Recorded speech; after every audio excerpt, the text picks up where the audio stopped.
When I was younger, I kind of looked at everything as if it was a sacrifice in many ways. It was like, I can only be happy when, or I'm only gonna make it, quote unquote, when I make that Olympic team. In 2014, I worked really hard. There was probably 7 of us who kind of had a shot. Whether you had like a clear-cut shot or you were kind of like a far-off shot, you really still have to prepare mentally as if you're gonna go. I went through a lot of injuries in the lead up and missed a lot of events to get the points to make it. Glad I saw my best friends making it, but it's really hard to deal with when, you know, your whole life that's what you wanted to do.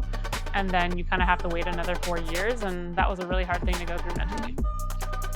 I fell short of making the 2014 Olympics, and in 2015 ended up walking away from the sport. I think the season after was the hardest, and obviously part of the mental side of that and the difficulties that I went through was not making that team and thinking about another 4 years of kind of blood, sweat, and tears.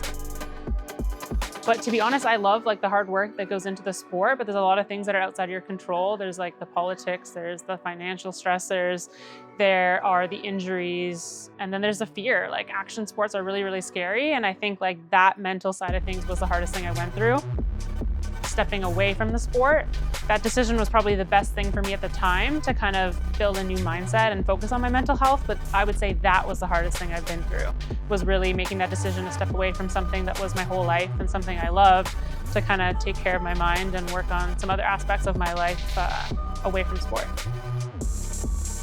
Building who I am outside of what I do. I think that's something that I tell a lot of young athletes and just people who are really tied to their profession is, you know, you're more than what you do. You're a human being, not a human doing. And so, you know, working on relationships, working on other hobbies, figuring out really who I am outside of just results, wins, and losses, especially when you grow up at a young age and you feel like your career is defined by your wins and losses, your sponsors, your coaches' decisions. It's really hard to like build your identity outside of that. In the process of kind of going for those goals and going for those big milestones, like what matters is who you become along the way. And I think if you can just focus on that process more than you focus on that outcome, you're going to be taking every day as a win.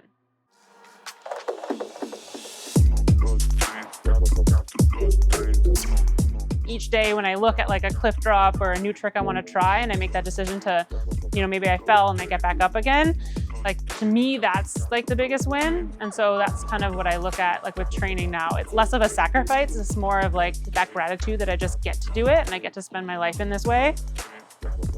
In everything I do, I just carry so much more gratitude. Like back then, again, like it was just thinking that everything was like this sacrifice for this end goal. And now it's like, this is my life and every day I get to do this. I get to spend my time in the gym and pushing myself to become better. I get to make the decisions that lead to me being like a mentally tougher or more resilient person.